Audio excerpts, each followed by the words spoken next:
Well, good afternoon, everyone. Welcome to A Stable Life. Little change of pace. Today is Sunday. Today is Joel's day off, so I'm feeding. Update, Dawn is doing well. Her surgery went well, and she's recovering nicely, so that's good news. But today you guys are hanging with me, so enjoy the ride. So one question a lot of people ask is, why do we have so many supplements for the horses? Do the horses really need that many supplements? It's a good question. The answer really depends on the horse. Horses are very fragile animals. Everything about them is fragile. What they eat, how they digest, the nutrients that they're getting, the care they get, what kind of equipment you ride them with, it all matters. So we want to make sure they get the best care possible, which is why some of these horses get some pretty hefty supplements for nutritional care. But then other horses, like Jack, for example, right here, that pony doesn't get anything. He just runs and runs and runs. Half a scoop, he's good to go. Doesn't need anything else. No hoof problems, no hair problems, skin problems. Fantastic horse. But then you get other horses have an endless list of supplements. So, are they necessary? The answer depends on the horse. So then that leads to the next question. How do you know which supplements to give the horse and what kind of supplements to give the horse? That just takes experience. I gotta say, that's one thing that Dawn has been really good at. She's able to look at the horse and determine whether or not the horse has got skin problems, hoof problems, eye problems. You can tell by the growth on the hoof, how the hair is growing, whether or not the horse has energy or if it seems lethargic, how the horse comes into the barn or is acting out in the pasture. You can determine what kind of supplements the horse needs. Also, vet checks. Regular vet care lets you know what the horse is deficient in. All right, let's get the feed into the stalls. We do not need cranky horses.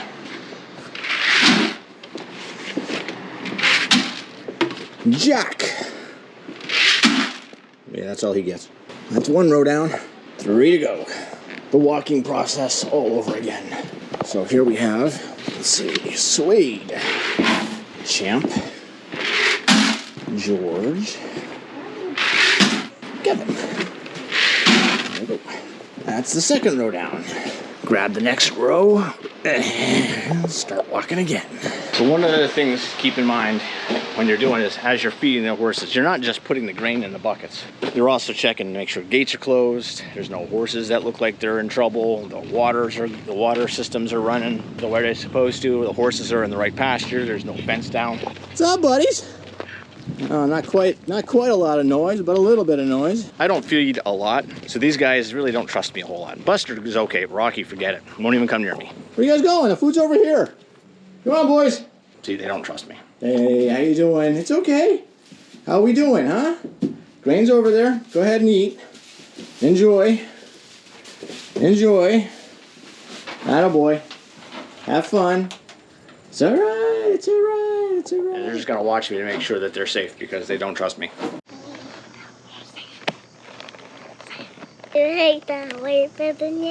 Actually brings me to another point. Since Joel and Dawn do most of the feeding around here, the horses have learned to trust them. They know their quirks.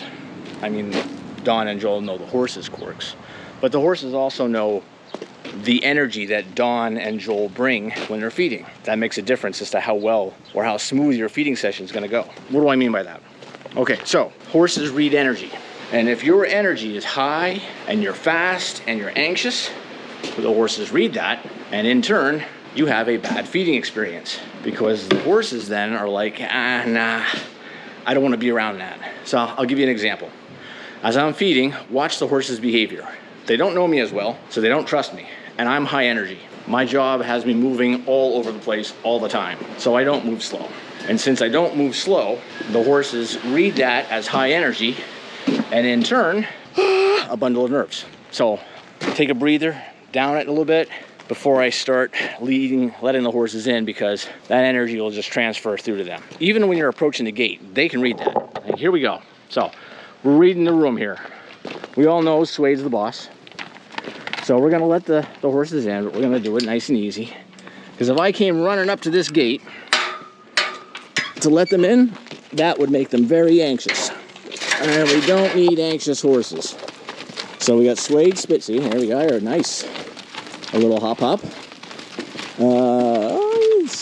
Obi. This is the one I want right here because Duke never goes to his stall.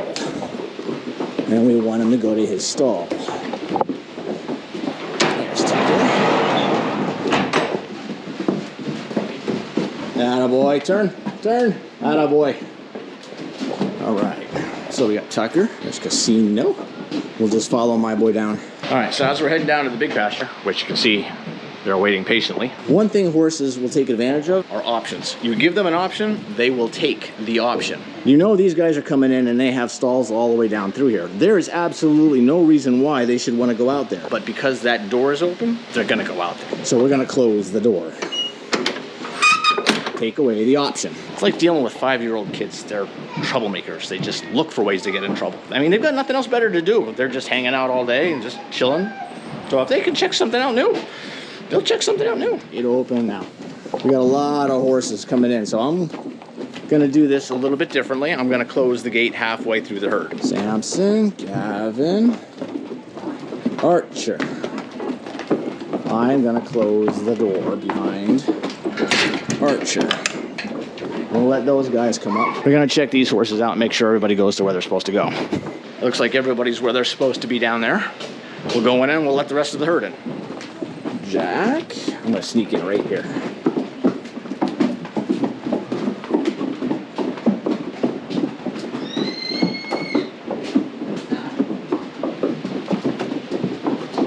Just follow this white tail. Gavin's got it across, Declan's got cable across, George is in his stall. Turn right, champ. Attaboy. Everybody is accounted for. So now that everybody's in their stall and everybody's eating, now comes the daily check. They came in from the day, I want to see what kind of trouble did they get into. So here we have a horse, RJ. Came in limping this morning. Yesterday, it was noticed he was limping as well. I think he has an abscess. Joel was checking it out, wanted me to take a look at it. Looked at it this morning, and I was pretty sure it was an abscess. So we are going to check this out together, and we'll see what we can find out. So what we're going to grab here are the hoof testers. Taking a look at his stance right now, he's square off on all fours. Got weight on all four, that's good. We think the abscess is in his back right. Taking a look at how he's standing, he's a little uncomfortable. Normally when a horse is standing comfortable, they'll have one leg up, their kind of hips cocked a little bit. What's up, RJ? Checking out the tools? Let's see what we got. There we go. We're gonna look at some stuff for you, okay? Let's take a look at this back right. Right here, this is the one we want, back right.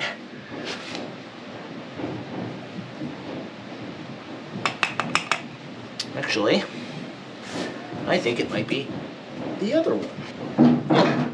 It's this one. My mistake. Back left. I think it's the back left. The back left. Only reason I know that is because I could tell when I was looking at the hoof from this morning what it looked like. So, we are going to get all the debris out from along the frog. All right, so here's something else that I can notice right away. Off the bat is I can feel the heat. I can feel the heat in the corn area on the top. And he's not really all that comfortable with me digging around on this thing. So I'm pretty sure that there's an abscess. He's just not comfortable.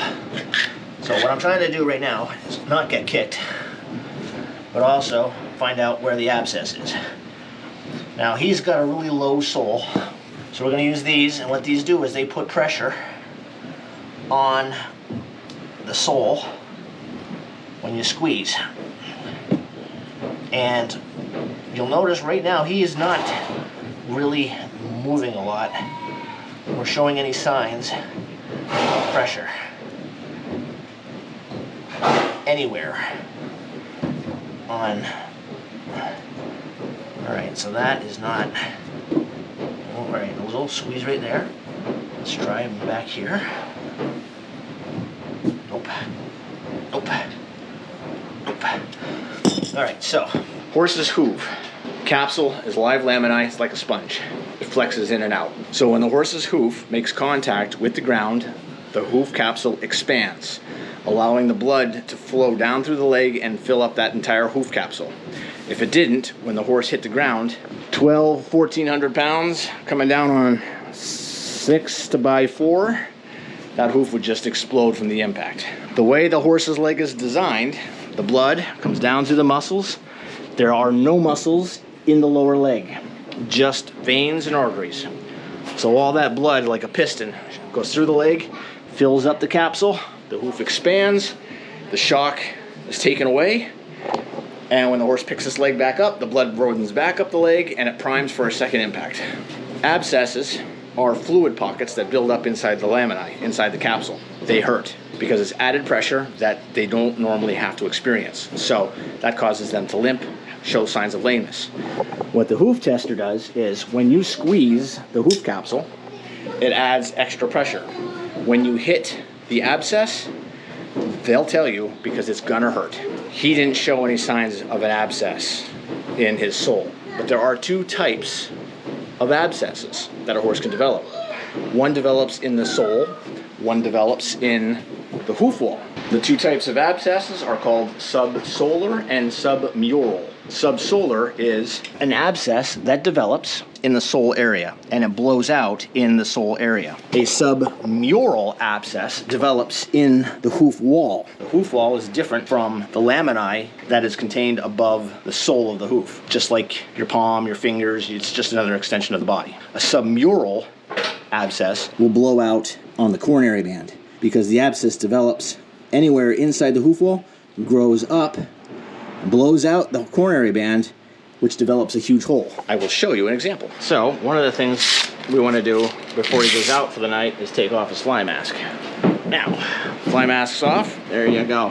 What does a submural abscess look like when it has blown out? That's what it looks like. That big chunk just blew out the top of his hoof from an abscess. If it was subsolar, it had blown out the bottom. You usually see a black hole. It starts off as like a red strawberry, a bruise. That can develop into an abscess, but it'll blow out the bottom of the hoof and you won't see it. This is an old abscess. It started up here and it's grown its way down to the bottom of the hoof. When it gets to the lower part, it just breaks away. There's nothing you can do about it. It looks horrible. It's a little uncomfortable, but he's not in any pain. So I'm not really 100% sold on the fact that I didn't find an abscess on RJ's hoof. So we're gonna dig a little deeper. Maybe we can find it. So we're gonna put the chaps on because, first of all, RJ's not happy with the fact that I'm working with his leg. Second of all, I don't want all that crud all over me. And third, kind of helps take the impact away when he decides he's gonna kick me. So what I'm doing right now is just cutting away the extra hoof wall that's here. He's got too much sole surrounding the frog. What's supposed to happen is the horse's hoof at the bottom is supposed to be naturally concaved. He doesn't have a natural concave shape, and I think the abscess is over here. Using the testers, I didn't see anything that shows otherwise. Do I know how far to go? Yes. When you start to see color like this, then you know you're taking enough off. Go any deeper, and you're gonna start to draw blood. We're just gonna take a little more of the toe off, and we're gonna test it with the hoof testers and see what we got. Squeeze, squeeze, squeeze, squeeze, squeeze, squeeze. Oh, there it is. Well, we found it. It's in the toe. We'll just relay that to Joel so he can take care of the care. At this point, we're gonna start letting the horses out because they're starting to get a little rammy, but we still have one more horse we have to check on. All right, so we're with Tucker. Question regarding Tucker's care, see if we can handle it. So what's the question? Okay, so I am learning to cut my horse's feet by myself, and I want to know how much I should cut off his toe. Ah. Because he has flat feet. He does have flat feet. Yes, very flat. He has very flat feet. Okay, so looking at the toe, you're going to take absolutely nothing off the toe. So just... The frog needs to be pared down quite a bit, though, because there's pressure on that frog. You see how flat it is? Okay. So that needs to be trimmed down quite a bit. Okay. You want it more of a V-shaped, concave kind of a thing. So make it smaller. To make it smaller. Because he has no concave shape to his hoof wall, that makes him more susceptible to abscesses.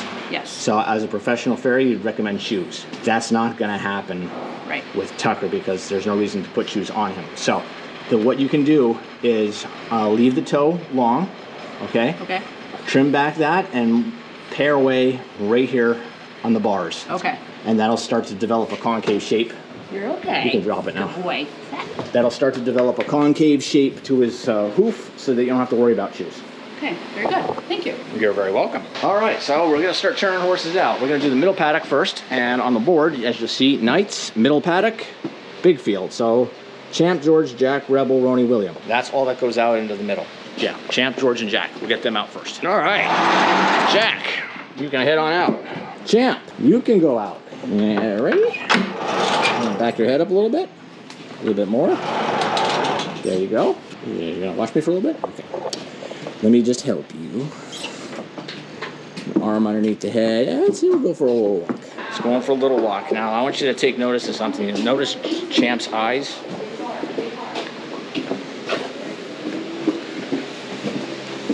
So Champ is a very nervous horse. You can tell that by his eyes. When they're wide open like that, and you can generally see the white around the color, sign of a nervous horse. Okay, now we're gonna let out Rony and William. Cable across this way so they can't go out. William loves Rony. So we'll turn out Rony first. That way, as Rony leaves, William will follow.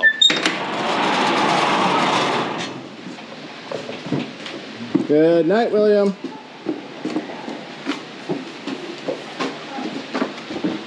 Rebel. We're gonna walk with Rebel because Rebel lives up to his name.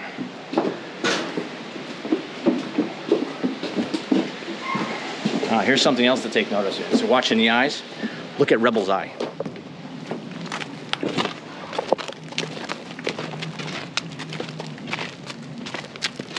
You ever watch Finding Dory? Gerald, if you've watched Finding Dory, you know who Gerald is. There's a similarity there. Next thing to be aware of is pecking order. So as you're turning horses out, you got to be aware of the pecking order. One horse is more dominant than the other horses. The lead horse always goes last. Remember that. If you have multiple horses, always turn out the leader of the herd last. I'm not going to show you why, but I will explain why. The lead horse basically is in control of everything. The hay, the water, the land, where you move. When you start turning horses out, the first thing they're going to want to do is get a drink. If you turn out the lead horse, not Sriracha, but it is Suede. So if I were to turn out Suede now, he would guard the water bowl and make sure that nobody else gets a drink. So he goes last. Archer out. Which we will get out of the way. Because as you know, Archer likes to run out of the stall all the time. Sriracha. Attaboy. Declan. We mentioned nervous energy. Here's a horse that takes nervous energy to another degree. See the white of his eye? Right now he's very nervous and he's very scared. So we're just going to back away slowly and we're going to let him go out and do his thing. And we're just going to move slowly around him. Gavin. PM. All right. We can turn Gavin out. Gavin's ready to go. Also not a high man on a totem pole. We've just turned out 4 or 5 horses. What we're gonna do now is go around the corner and see, make sure, first of all, are they leaving? Yes, they're leaving. Whether or not they're getting a drink, because that matters. Now we'll turn Danny out. Go ahead, Danny. It's a big field. Now we're gonna follow Danny out, just so that we can show you everybody getting a drink and how they're behaving around each other.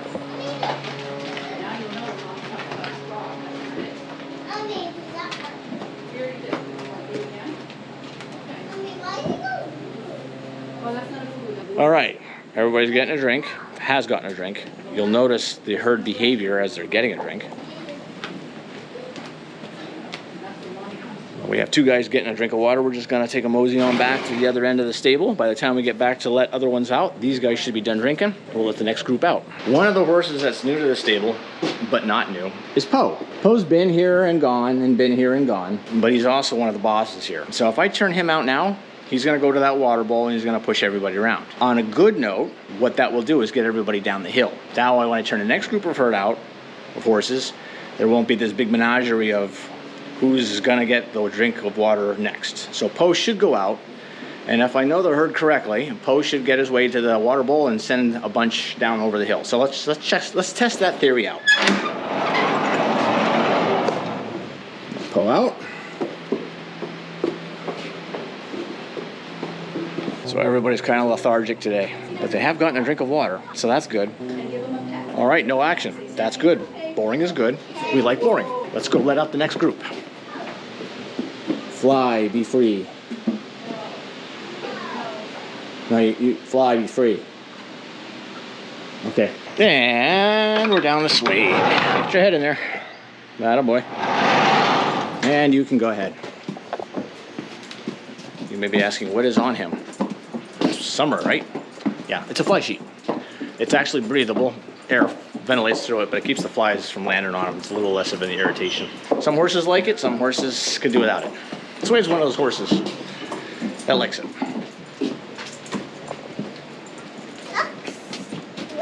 Right to the water. All we have to do now is give the donkeys some hay. All right, so we got the donkeys there, hey? Hey, Buster. Hey, Rocky. Close up shop for the night. What's up, boys? How you doing, Rocky? Buster? Hey, how you doing? How you doing? Huh? Doing good? Doing good? Yeah, you're doing good. Of course you're doing good, right? Of course you're doing good. So guys, I want to thank you guys for watching. We really appreciate all the support you guys give, and we couldn't do this channel without you guys. And so if you haven't already, hit that like button. It helps us out a lot, promotes the channel. Don't be afraid to hit the subscribe button.